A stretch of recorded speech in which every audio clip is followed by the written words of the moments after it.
Before today, the families of law enforcement officers who died of COVID were denied their line of duty death benefits because they couldn't prove that they actually contracted it while on the job.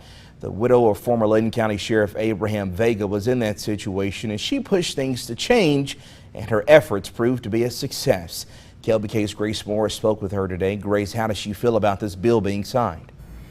Matt, to say she was relieved, I think would be an understatement. She'd been fighting for this legislation for almost a year now, and she says seeing it finally pass was incredible.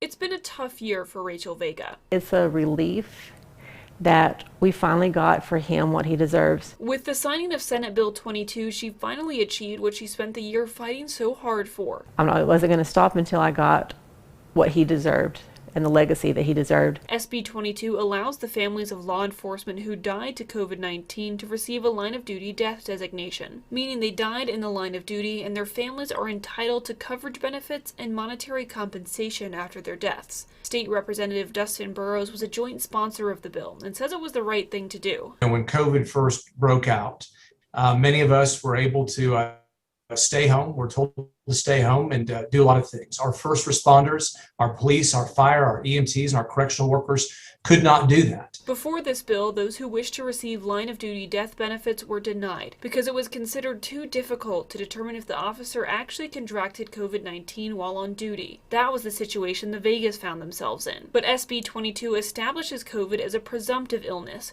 meaning any law enforcement officer who dies from COVID, it's presumed they got it as a result of their service. They shouldn't have the fear of what's going to happen if they get exposed, get sick, whether they have to go home, and whether they could get really sick and end up in the hospital or even worse because of it. They should not have to have that fear. Vega says it feels like a weight has been lifted from her shoulders. When you believe in something and for a good cause, you can stand up and make a difference. Knowing her husband finally got the honor he deserved. Knowing that his name will be one of those that is designated line of duty deaths, and it just kind of puts his name on the legacy of those who have given the ultimate price, because he did.